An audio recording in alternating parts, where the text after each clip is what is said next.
उन्होंने कहा, मैं जानती हूं कि तुम शरारती हो और यद्यपि तुम्हारे नाना मर चुके हैं, फिर भी तुम मुझ पर एक चाल चल रहे हो। मैंने कहा, तो फिर पूरे परिवार को परेशान करना बंद कर दो, नहीं तो मैं तुम्हारे साथ आ रहा हूं। वह मान गईं कि वह चिता पर नहीं जाएंगी, वह मेरे लिए जीवित रहेंगी। वह मेरे पिता के नगर में रहीं, लेकिन वह बहुत स्वतंत्र स्त्री थीं। उन्हें बड़ा संयुक्त परिवार पसंद नहीं था।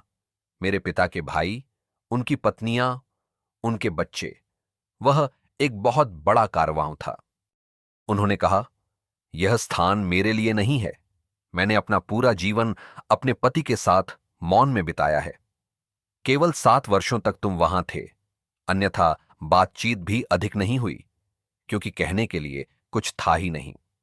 हम उन सब बातों पर पहले ही बात कर चुके थे, इसलिए कहने के लिए कुछ नहीं था। हम बस चुपचाप बैठे रहते थे।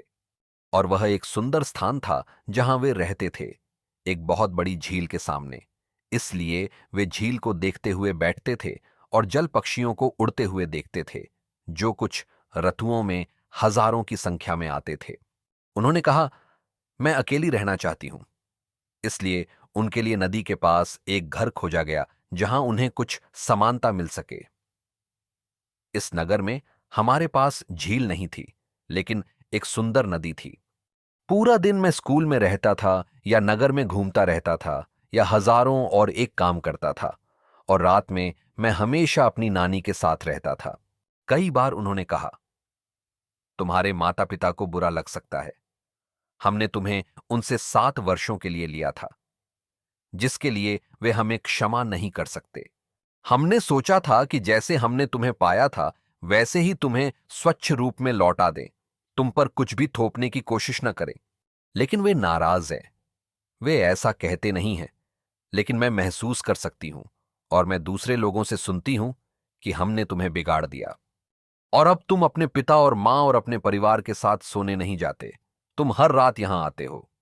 वे सोचेंगे कि बिगाड़ अभी भी जारी है। बूढ़ा आदमी चला गया है, लेकिन बूढ़ी औरत अभी भी यहां है। मैंने उनसे कहा, लेकिन यदि मैं न आऊं तो क्या आप सचमुच सो सकती हैं? हर रात मेरे आने से पहले आप दूसरा बिस्तर किसके लिए तैयार करती हैं? क्योंकि मैं आपको यह नहीं बताता कि मैं कल आऊंगा। कल के बारे में शुरू से ही मैं अनिश्चित रहा हूं, क्योंकि कौन जानता है कि कल क्या होगा। आप दूसरा बिस्तर क्यों तैयार करती हैं? और केवल दूसरा बिस्तर ही नहीं, मेरी एक पुरानी आदत थी जिसे मेरे चिकित्सक को किसी तरह समाप्त करना पड़ा। उसे लगभग 2 या 3 वर्ष लग गए। जहां तक मुझे याद है, अपने बचपन से ही मुझे सोने से पहले मिठाई चाहिए होती थी, नहीं तो मैं सो नहीं सकता था। इसलिए वह केवल मेरा बिस्तर ही तैयार नहीं करती थीं, वह बाहर जाकर मिठाइयां खरीदती थीं।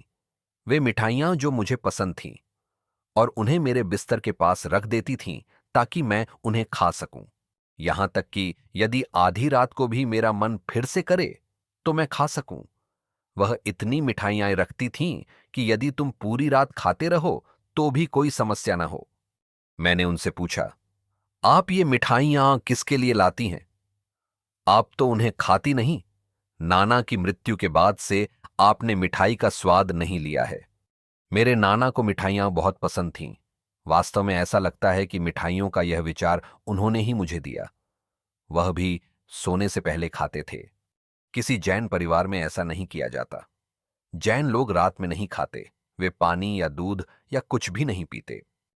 लेकिन वह एक गांव में रहते थे जहां वह अकेले जैन थे, इसलिए कोई समस्या नहीं थी, और शायद उन्हीं से मुझे यह आदत मिली। मुझे यह भी याद नहीं कि मैंने इसे कैसे शुरू किया। अवश्य ही वह खाते होंगे और मुझे भी अपने साथ शामिल होने के लिए बुलाते होंगे। मैं अवश्य उनके साथ शामिल हुआ होऊंगा, और